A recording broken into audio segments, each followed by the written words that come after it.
Hello everyone, this is Defense Politics Asia and this is the situation report or the summary for the day of 1288 to 1289 for the 3rd to the 4th of September. So a lot of crazy things has happened over the past 2 days. If you have watched the quick update and the frontline changes report, you probably already know some of them. So we're going to jump straight to the north over at the Sumi front to start the reporting. We have some geolocations in the Chernihiv region of a Lancet strike. And then over in the Sumi region, there's another hit on a alleged UAV control center. And so the Russians are definitely increasing its activities over in this non-frontline region in the north Ukraine. So like I mentioned, is something to take note of. And this incursion along this side of the border seems to have expanded to a new location.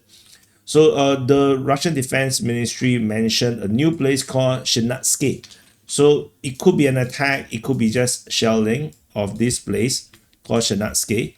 And this is south of all of these clusters of towns that has been attacked by the Russian forces. So this is a bit interesting. So let's see how this continue to develop. Over in the Sumi front itself, so this is Sumi city. In the north of Sumi city, across the big forest here, the Russian forces continue their operations in this so-called buffer zone. Fightings reported at Kindrativka, Oleksievka, Verskine, Yunakivka, Kraspishkina, as well as Marine and Mauritia. So Mauritia is the one that is a bit more, not the usual ones. It comes, once in the blue moon, like this is like 5th of August, 17th of August, 26th of August, 3rd of September, like maybe once a month, once a week kind of thing. So the battles continue. There is not much emphasis and details regarding this sector in the past weeks, so we don't have a lot to know what the hell is actually happening. It could be just skirmishes, for all we know, not offensive operations. Over in the Kharkiv front, oops, my WhatsApp. So this is Kharkiv city. At the Kharkiv front, we only have fighting reported over in Voshchansk, and we have a mention of Udi. So Udi is mentioned once on the 3rd of September. Is a continuation of the previous days. So 2nd and 3rd, but 4th there's no more Udi anymore. So that's all. Very there's just not a lot happening in Kharkiv. Over in the Voronezh front, so we have fighting reported in the Milove region. This is mentioned by the Russian Defense Ministry on the 4th, but not much. Along the Oskil River, at the Voronezh front, we have fighting reported at Kanyamka, Krasny Pershi, and Kutivka. So there is some advance in the Voronezh, the straightening of the front line, not super important, but some battles along here. This is pretty routine now. So not particularly something unique per se. Over in the Kupiansk. This is Kupiansk city, and at the Kupiansk front, the fighting it seems to be largely in the northern half of things. We have fighting reported at Petropavlivka, Sepova Novoselivka, and at Kupiansk and Moskovka. So the big news is over in Kupiansk. So we have multiple geolocation of Russian forces over these 4 locations. Basically, it's the soldier waving the flag, declaring its presence in this sector here. This put into question a lot of the things that was mentioned by the Ukrainian side previously. Did the Ukrainians really have a successful counterattack in this sector, or is it just like the Moskovka situation where the geolocation might not, I cannot confirm that, but might be a old geolocation, old video that they post as a new one, as if it's new. So maybe fighting reported in Moskovka, and then the Russian forces have taken the northern regions of the western part of Kupiansk, penetrating near to the bridge that links between the two sides of the city. So the tactical situation in Kupiansk is horrible right now. So if you can see that there is actually only one major bridge linking the two sides of Kupiansk, is this bridge, and the Russians is just nearby. They're merely only like 600 meters away from it. So if from the entrance is only half a kilometer. So any Ukrainian forces that is over on the eastern part of Kupiansk is going to be under severe stress. Not to mention previously Russian forces is noted here.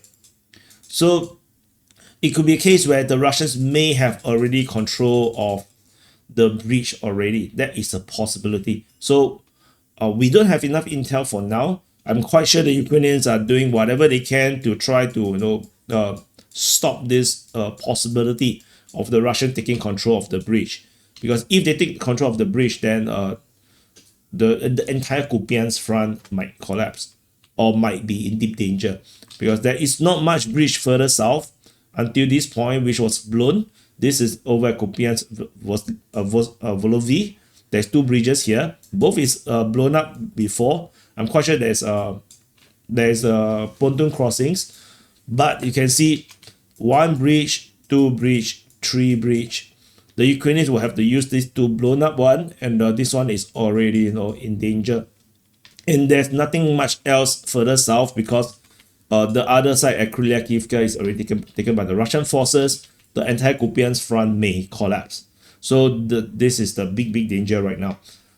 Moving further south to the Borova front.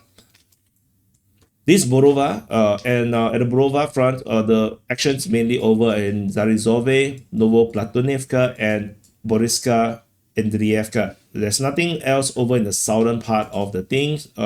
It seems rather calm, I would say. This is very routine, nothing very special about this. I think the action, the Russian focus is going to be in Kupiansk region, as well as Tepovan Novoselivka. According to the Russian, just to come back here again, Russian sources claim that because of the situation in Kupiansk, the Russians starting to push over as Tepovan Novoselivka. So let's see whether this turn out to be something true. Moving further south to the Oskil Liman front.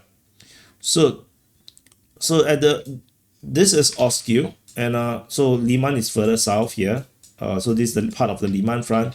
Fighting is reported over in Kharkivka, Ohievka, Novomikhailivka, Novimaya, Rikudub, Malievka, Kapivka, Centrikholove, Darilove, Drobisheve, Koloziazi, as well as Zarishny. The Drobisheve, we are starting to transit from shelling report now to attack report, because the front line have moved really close. So, and there's a big frontline change is over in this Darilove region, where the Russians have made some advance in this sector here. They have taken the gullies in this sector here, allowing the Russian forces to now attack into Drobisheve and Darilove. So that is the main gist of the situation in this sector. So let me adjust my mouse pad. Yeah. My hand is stretching too far. So as you can see, my background is different. I have adjusted my feng shui, inside my office. So yeah, hopefully this will, hopefully it does change things. Hopefully, it makes things better. And you can see the eye level, the camera is now at eye level. So it's a bit more normal, like I'm talking to you directly to you, rather than I'm looking down on you, or I'm looking up on you. So yeah, so a lot of positive change to my office. Yeah, I just did the change yesterday. So yeah, so hopefully this will make me feel more comfortable. So and I'm definitely feeling a lot more comfortable than usual. So we have the Liman Siversk front. Liman Siversk. At the Liman Siversk front, we have fighting reported at Torske, Yampil, in the Serebryansky forestry towards Serebryanka, Dronivka, shelling at Plantonivka, Kryhorivka, Serebryanka, Siversk. This one is Novoselivka, I believe. Yeah, Novoselivka, correct. And Vimka, Perezne, Fedorivka, Pazeno, Vasyukivka. And there is some alleged straightening of the front line or movement according to the Russian reports in this sector here. So a lot of arrows in this sector, and it feels like the focus is coming back to civils, particularly in the south. The south is starting to get more activated, including the part around Vimka and Invado-Darivka.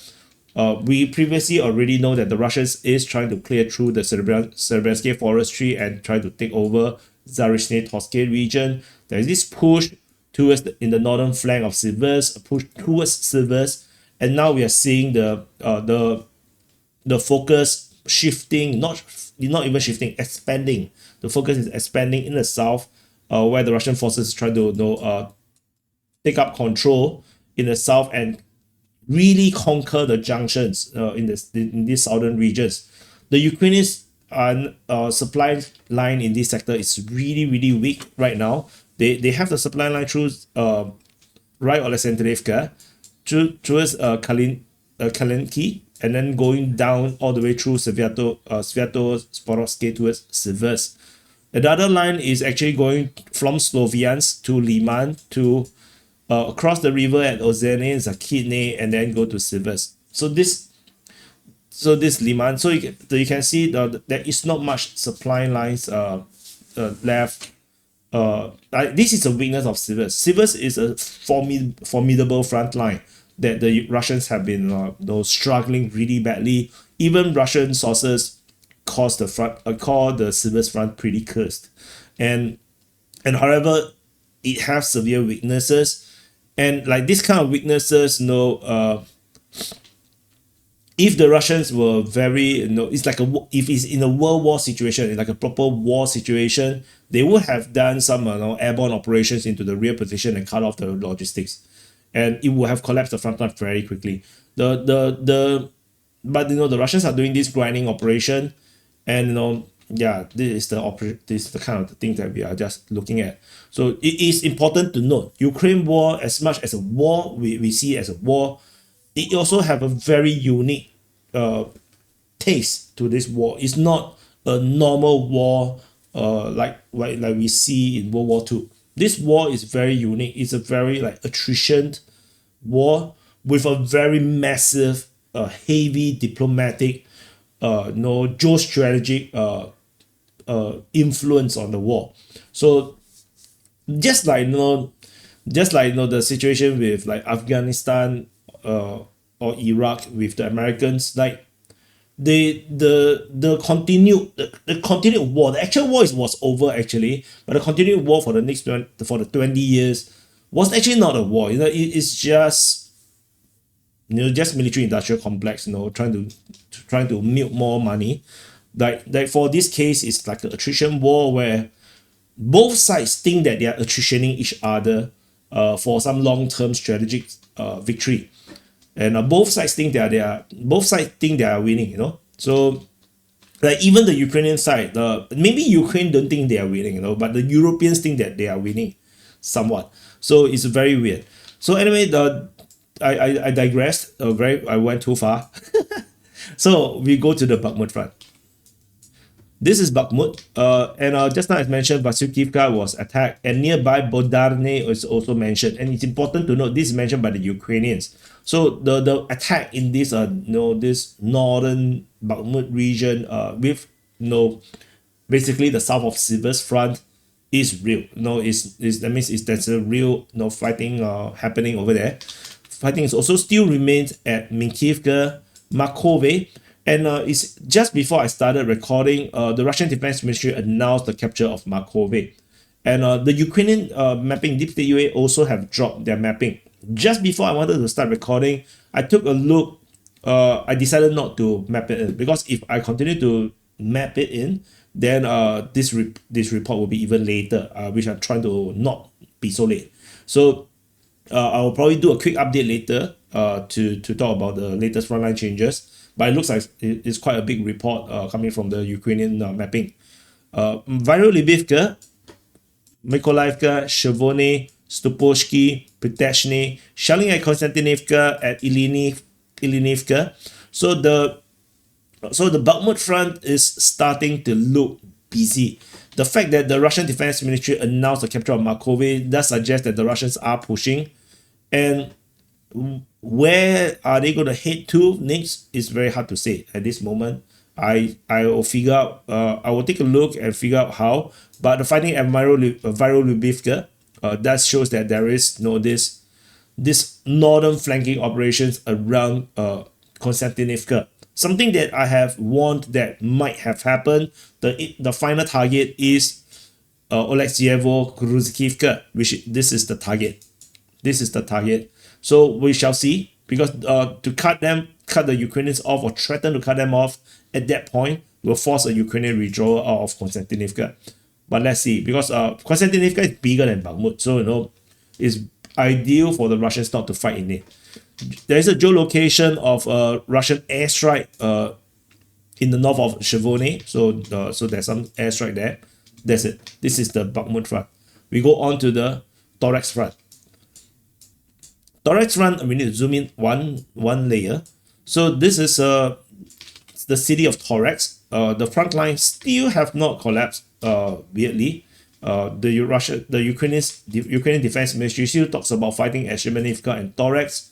Looks like they have some stranded troops, in this far away, deep in enemy lines situation. I got a feeling, and probably supplied by drones, because the front line is already pretty much closed up. There is an operational encirclement of this sector here. So if there are still Ukrainian forces fighting in this sector, which I don't think is in here, I think the Russians have already taken up this part.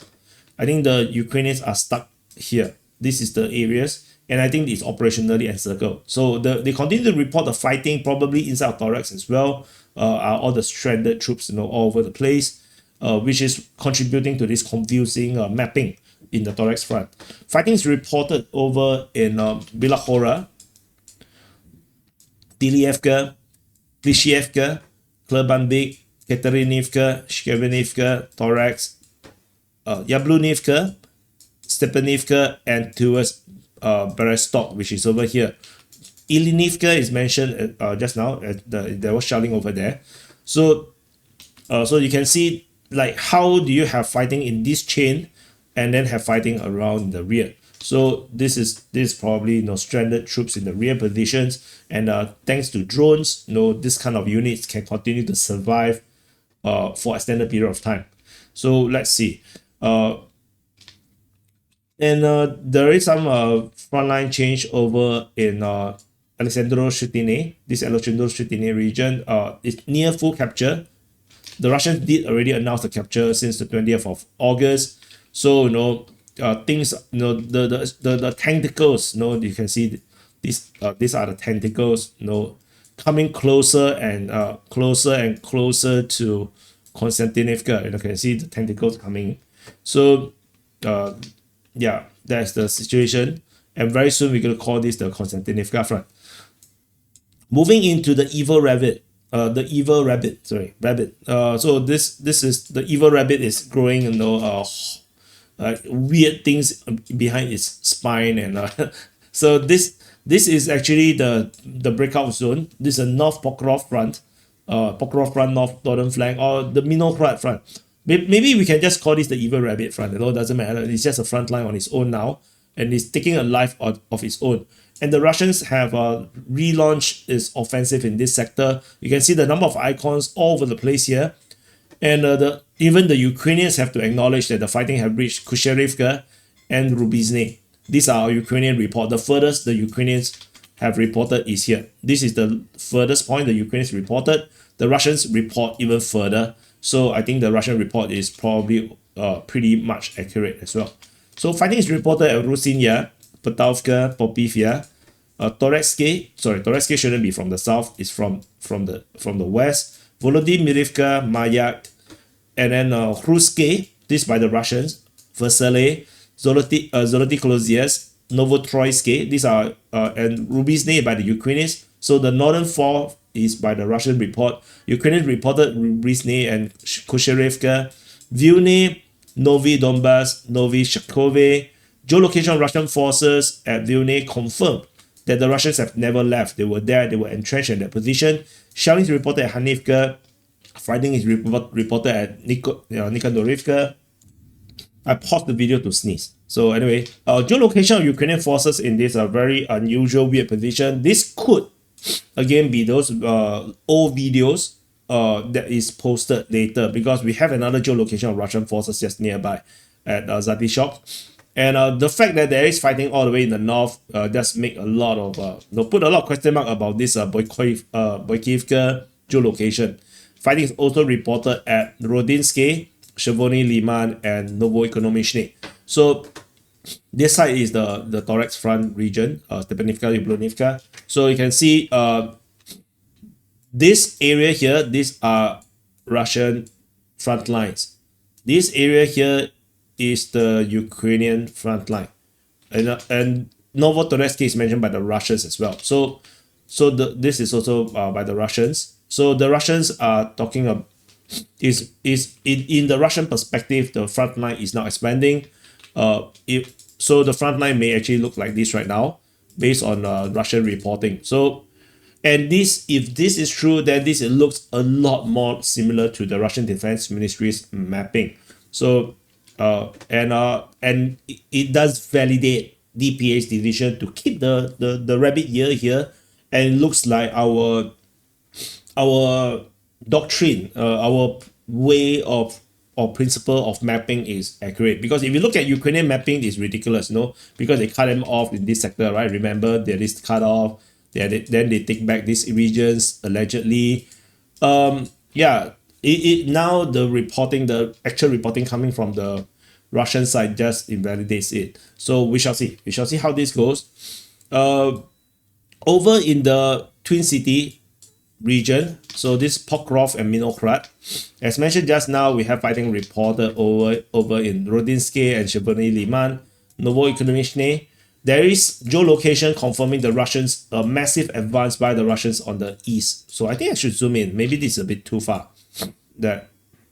So Rodinsky, Chervony Liman, Novoekonomichny. So these geolocations confirm the Russians' advance in this sector, invalidating Ukrainian claims of success over in Myro-Lvivka and Novoekonomichny.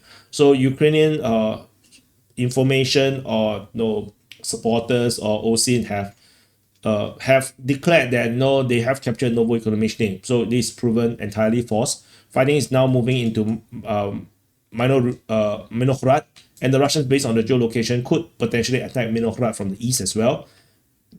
Fighting at Horodivka, Promin, Sukiya, Lisivka, Novopalivka, Pokrov, Vivrove, as well as Kotline.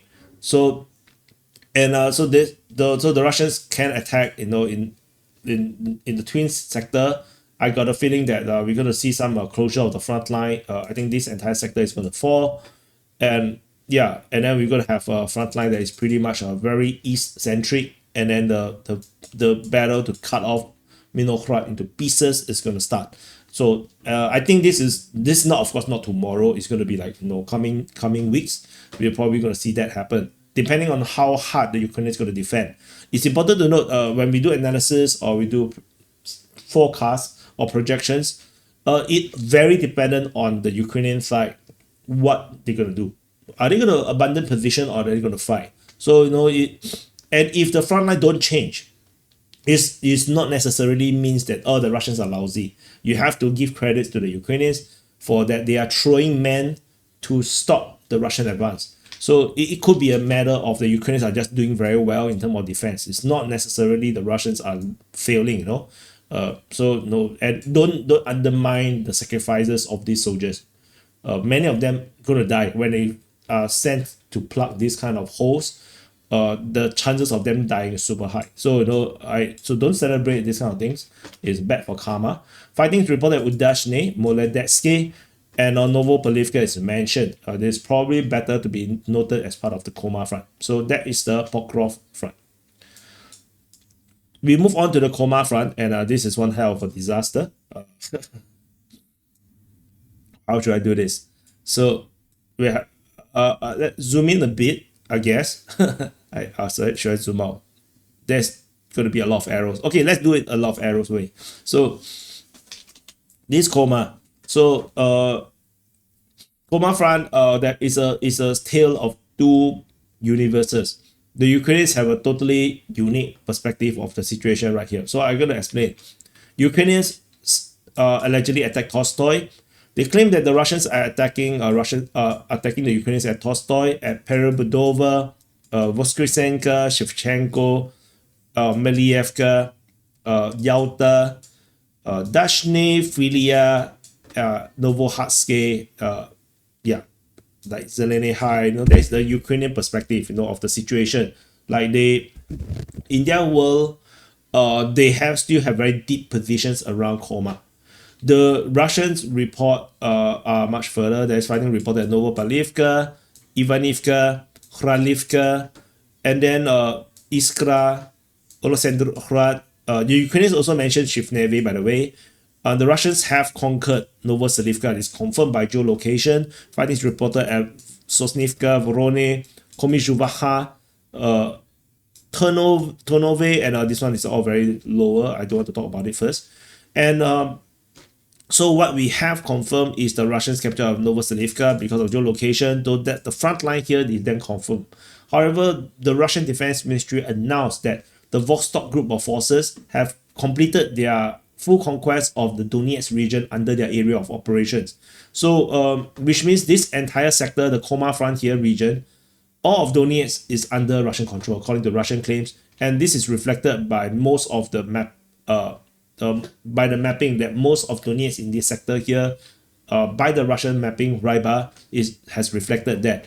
So in the Russian mapping, they have closed up all the salients, and the front line have moved from Zeleny High to Alexandrivka, Klesove, which is Iskra, all along the river to Novoselivka, all the way to Vorone, all the way to Ternova.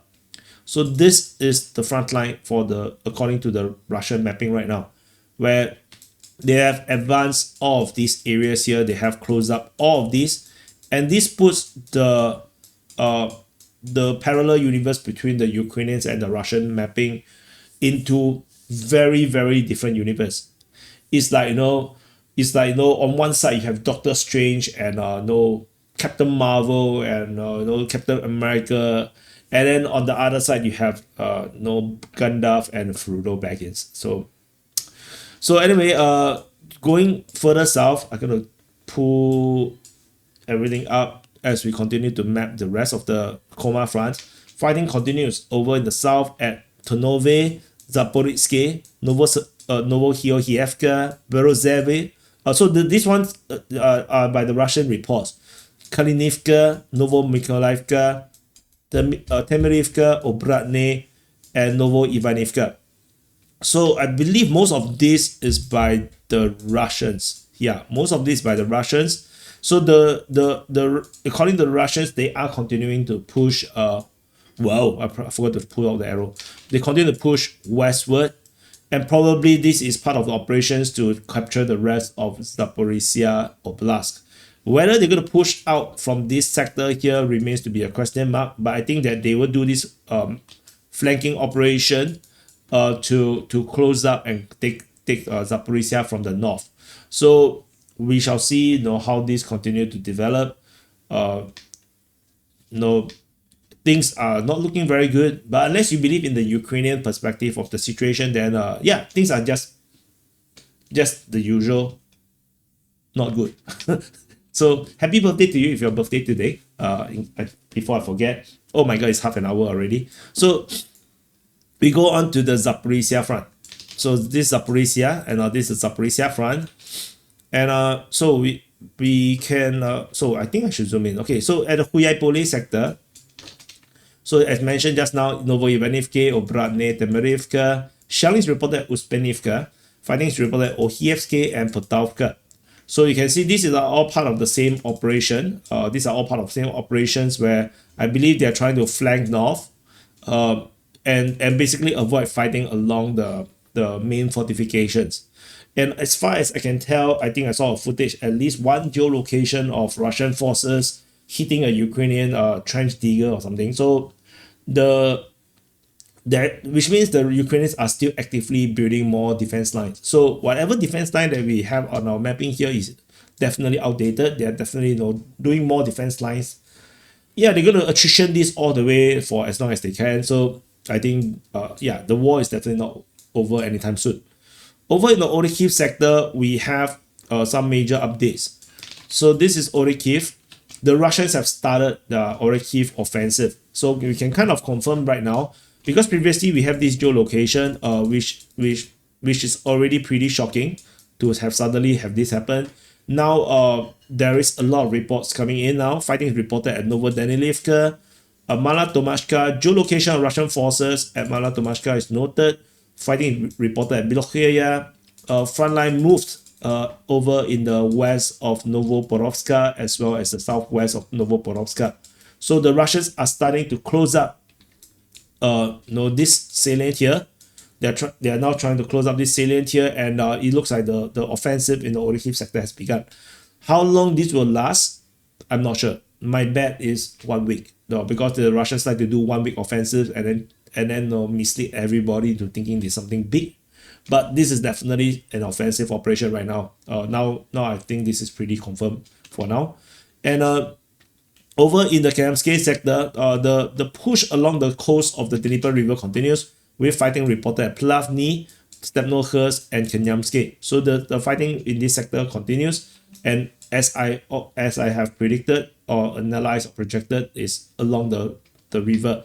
So that is the other one. They're gonna hit along the river up, and in the long sense, you can see this is the push, this is another one, and they can flank, and yeah, in a very, very extreme big arrow movement. This is what I'm expecting, but tentatively, there's a bit of a far-fetched. And we go on to the last front line, the Kherson front.